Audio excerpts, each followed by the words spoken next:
been quite the emo past couple of days, as especially around September, because I had 3 back-to-back seizures in 1 week. So I met death 3 times, thrice, Trinity.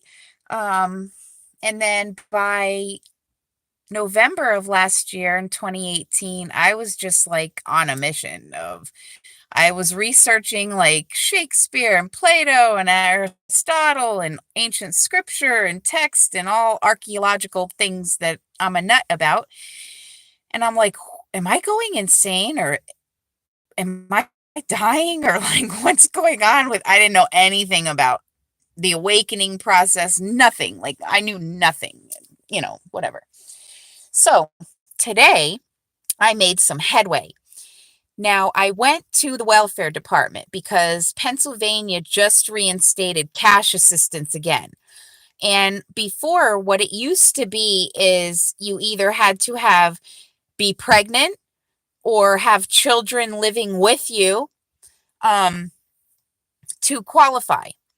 So if you were just a single female or a single male trying to survive, there was no help for you.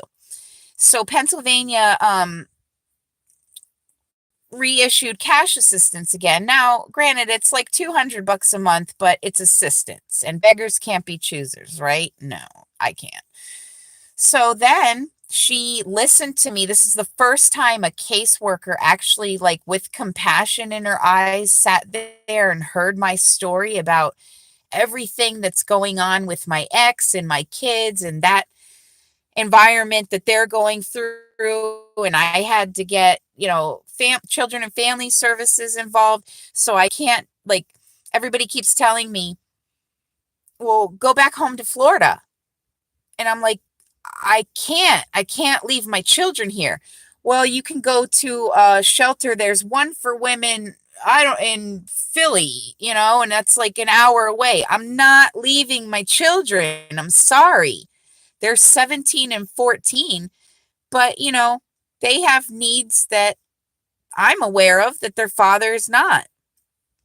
My middle son is gifted. He's like his mom, and in Florida, he went to a great school, and ever since he hijacked my kids up here in 2012, it's been a series of me wanting to die basically and living on people's couches and from man to man to man, and just a lot of bad situations, just trying to off myself and kill myself in any way possible, drink myself to death, drugs, whatever, like cutting, suicide attempts, overdoses, you name it, I've done it.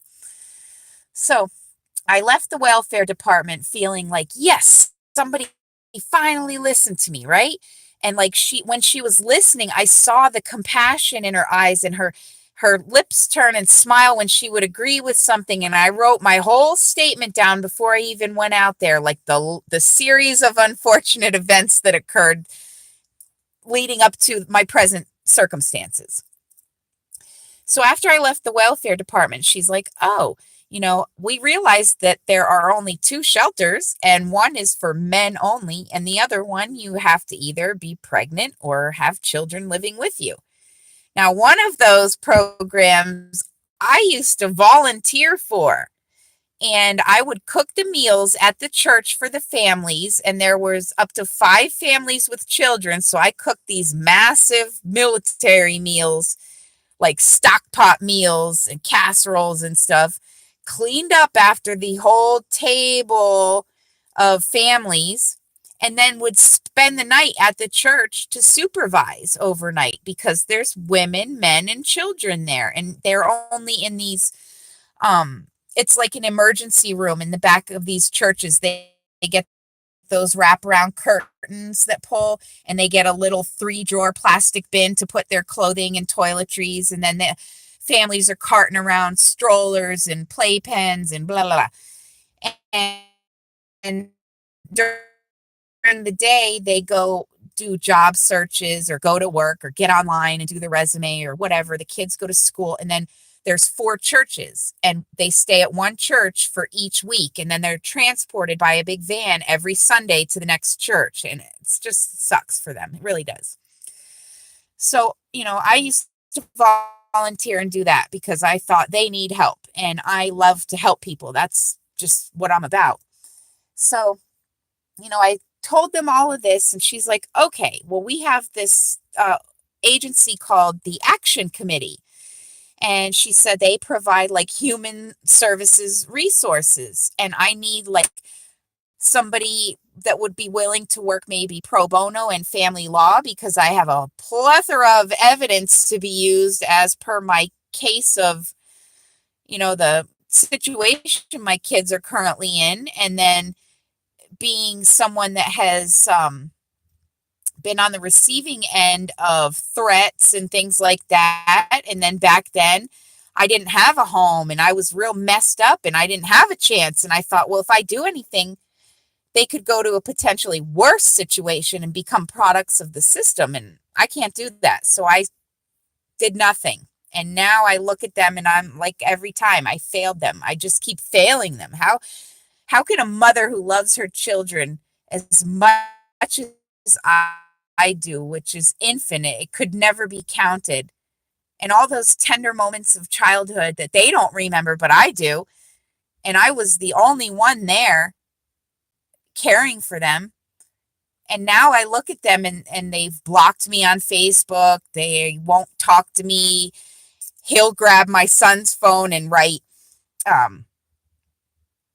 F you, I don't want you in my life. And see, what he doesn't understand is I'm not slow. So I know my son's wording, and I know his wording, and I know how my son spells, and I know how he misspells words. So it doesn't take a rocket scientist to figure out who's actually behind the message. And then furthermore, when my kids are speaking to me, I'll hear in the background, and then my kids, it's the coaching. Like, I know what's up. So I have a paper trail, I have documents, I have people all over this town that are witnesses to how things are. I have DCF involved now to go investigate the property and see how filthy and disgusting it is.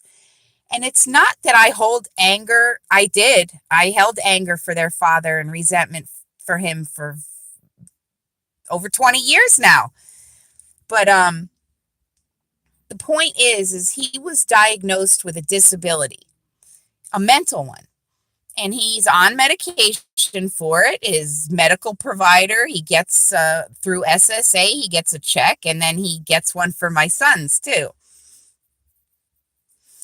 And I've got documents, I've got disk drives, I've got pictures, I've got people. I mean, it's it's time to act now. And now that I'm okay and I'm no longer, my phone keeps messing up. So then the church right down the corner had their food pantry open, as well as their thrift store. And I went in and I was given 2 bags of food here and a bag of like socks that are actually warm and bras and things that I don't even have. And I even got a cool little Teenage Mutant Ninja Turtles backpack, because I'm taking a free course online, a certificate course online for what I want to do with this, path that I'm on. And I'm carting around all my books from the library all the time. There's my bag that, I have all my materials in and paperwork and it's just like, and then I went to the housing department and they have these voucher programs, and I'm like, okay. So I filled that out. She made a copy of my statement and, the series of events and the truth. And I didn't hold back on anything that I had done wrong in the past to lead up to where I am today in this situation because I played a big part in it. But I didn't play the whole part, and that's what people need to know. So, with that being said, last night I slept at the Walmart parking lot and it was great. There were no people around, so nobody was looking in my window here, like, oh, look at that homeless scumbag in the car. And, no cops patrolling to see, like, oh, what's she doing? Is she making a drug deal? Is she, doing something dirty with some dude in the car? No, this is my home right now, officer, sir. So, I balance over a cup and pee in it, and I wash up in public bathrooms. I connect my phone to outside outlets at businesses, and I tap into public Wi-Fi, and it's constantly rearranging bags, digging through bags, getting this paperwork out, trying to learn meditation, trying to learn peace and quiet, trying to study, trying to communicate with all of you guys, because in this 3D, there's no one. But via this and on YouTube, I have all of you guys. And I love you so much, more than you can possibly know. Because every time I watch one of your videos, I confirm, okay, I'm not insane. I might have, circumstantial problems that might be a little more severe than other people.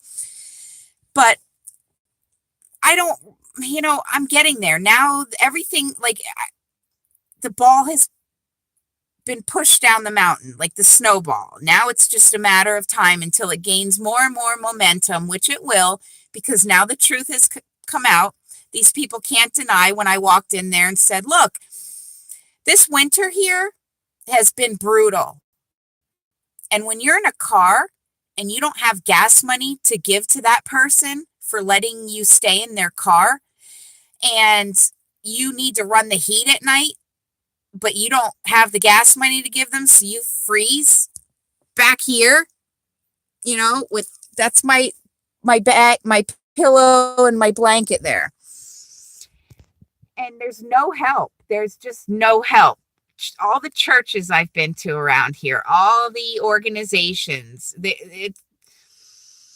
but whatever, I'm not going there because that's done. So lately, I've decided that I think those seizures last summer opened my mind up to more of my intuitive clair abilities that have always naturally been there.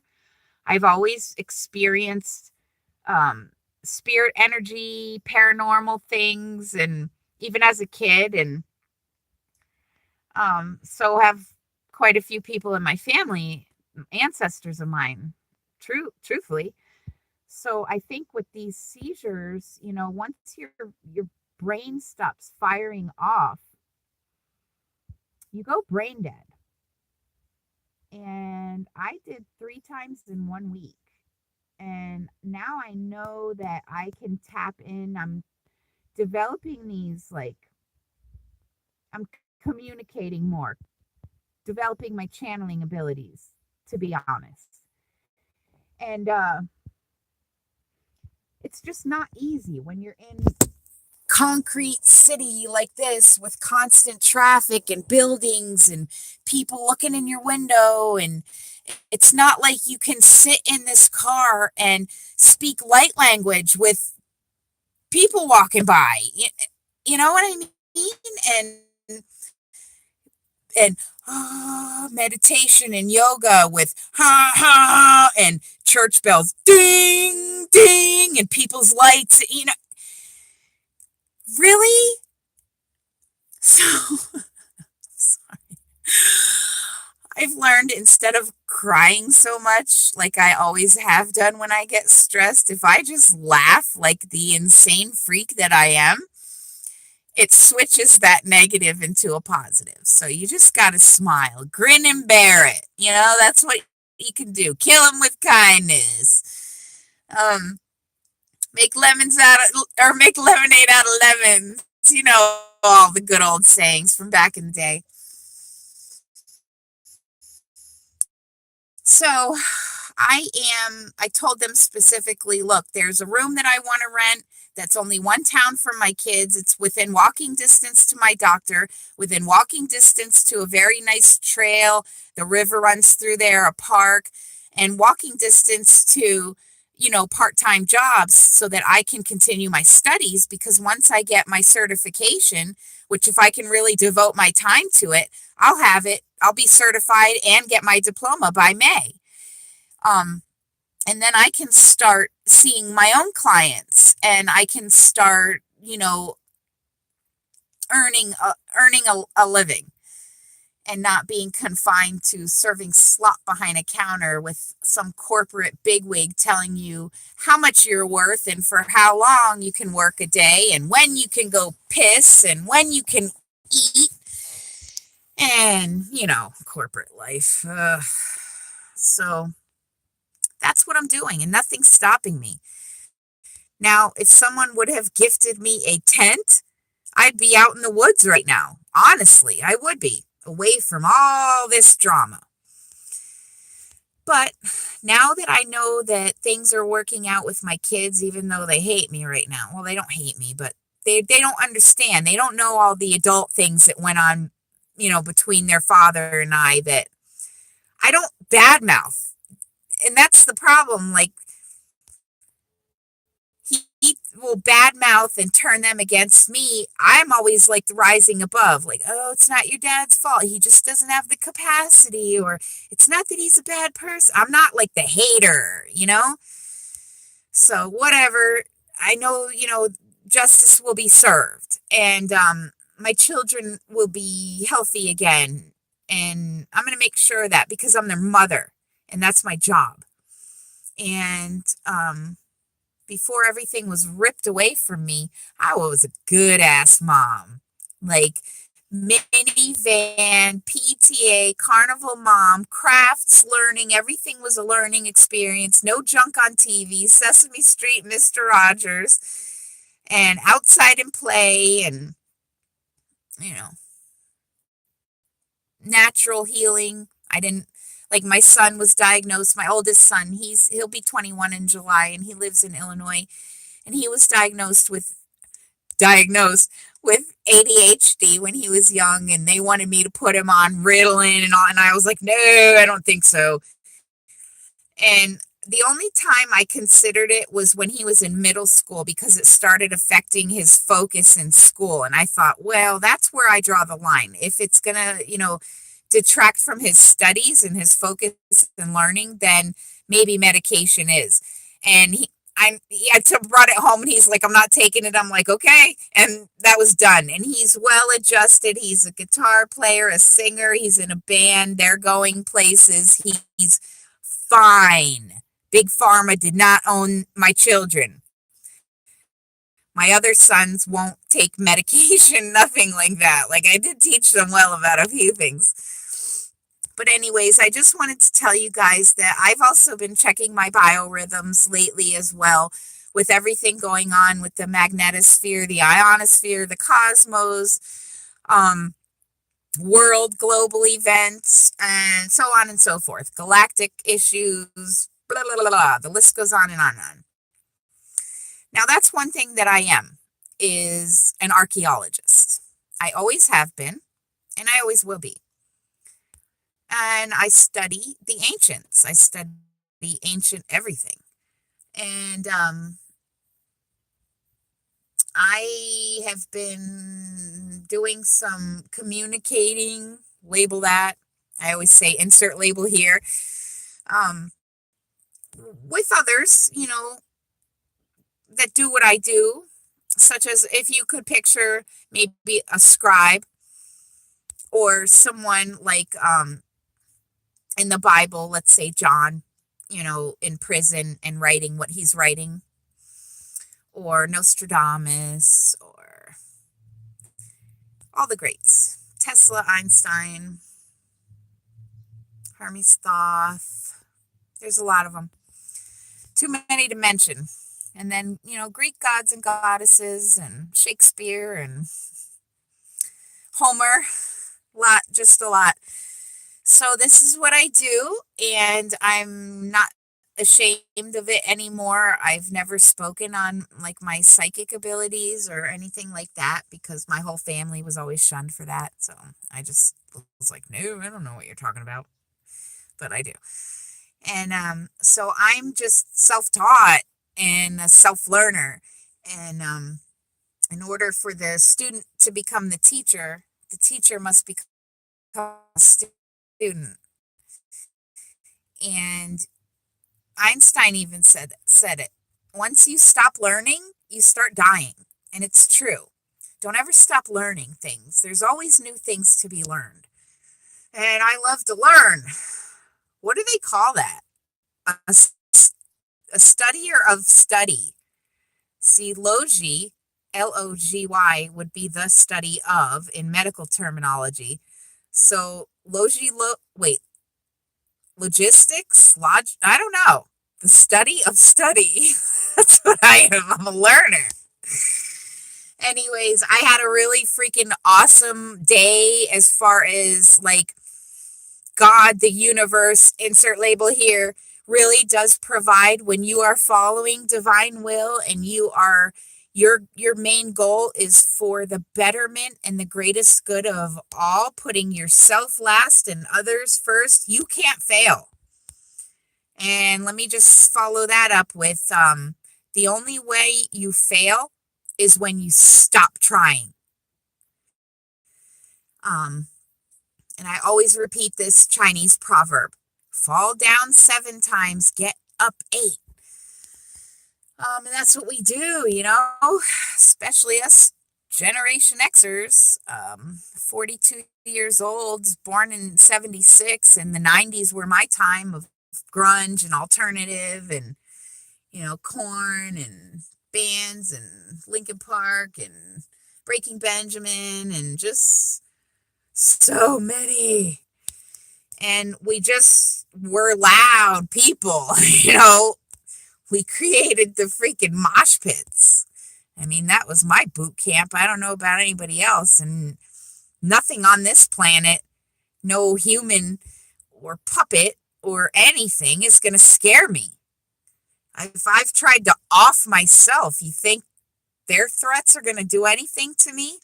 But it makes me nervous sometimes, I do have to say, because you hear these journalists being offed left and right, and people are hiding out, and I kind of do that. I stay low. I stay under the radar right now, just protecting my ass.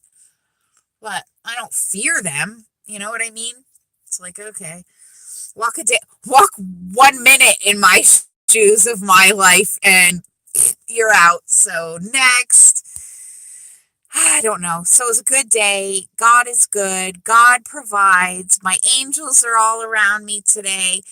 Michael is like, I need to talk to you. Get it, and I've been go, go, go, go, go all day. So I've been getting hinted. No.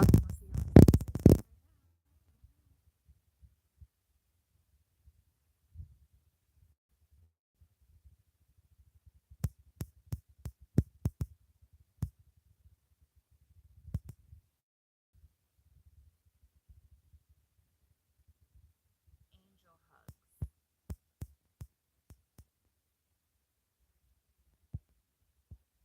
Your angels and your guides are always hugging you. They realize that we don't get enough hugs in the 3D matrix. And hugs heal. They really do. I'll tell you that.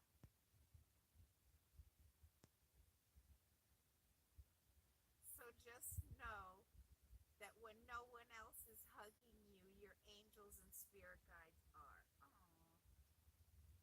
I love them. I really do.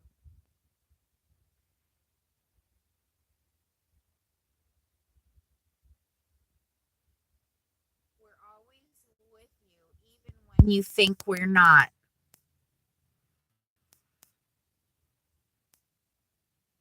We love you beyond measure.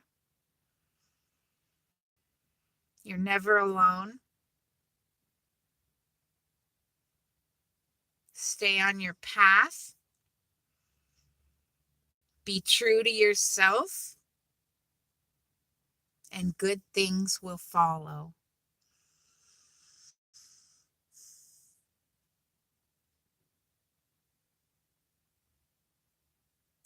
Again, you're loved beyond measure. You are loved infinitely. I mean, this love, when they come near, you can feel it, palpably feel it.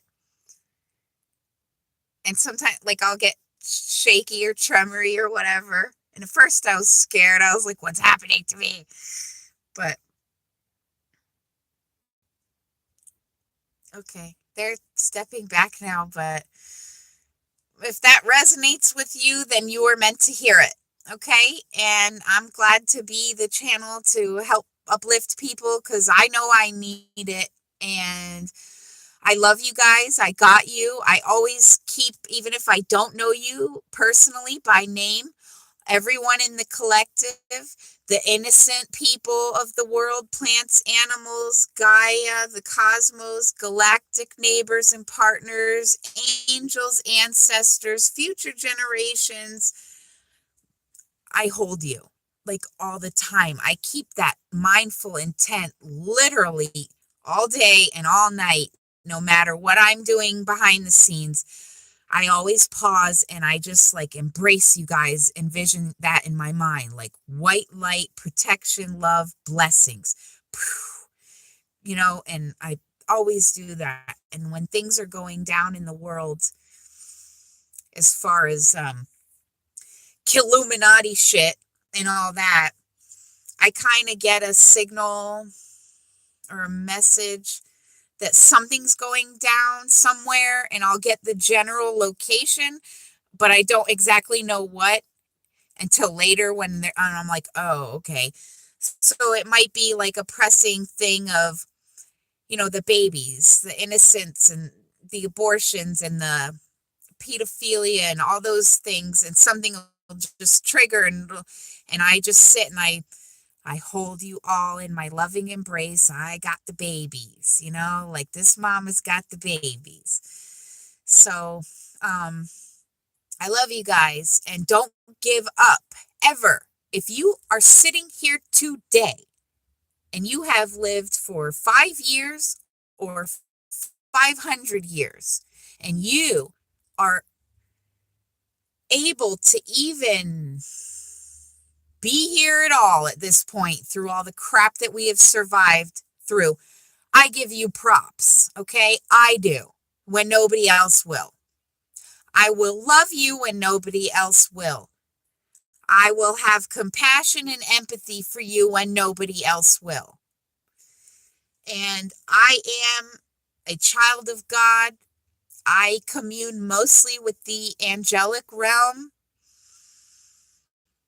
but a lot of, I don't know what you would call them, seers, oracles, I don't know, minds from the past. I haven't tapped into the future part yet. This is me present and past, and I think this is my learning curve here. And then I'll graduate to the next grade after that. So that's enough for me anyways right now, because with all this drama and everything, that's like all I can mentally handle. So, all right. Sorry guys, I have like not shampooed my hair probably in 2 days. So it's like, oh wait, no, I did actually. I can't remember. I love you. Stay up. One love. Okay? One love. Bob Marley. He's been around a lot too. This morning, for instance, real quick before I go, I got up 7 a.m. on the dot. Finally slept last night. Oh, man, it was great. And I wrote it in my journal, but a murder of crows flew past me, of course. They're one of my spirit animals. And I the sun is raising, but the moon is still in the sky as well. So I'm like, oh, the moon's still out, the sun's rising, and I'm watching them. Like I just watch things. I observe things all the time. And all of a sudden, when the sun's peeking up over the ridge, I get rise up this morning, smile with the rising sun.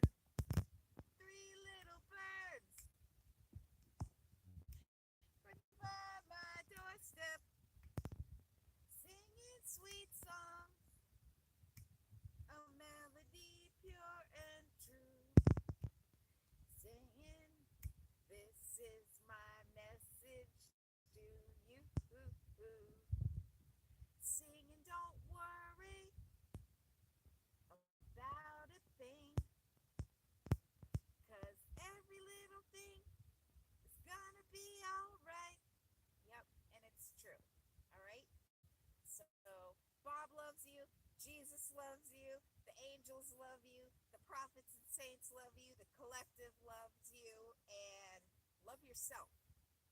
That's where the magic lies, okay?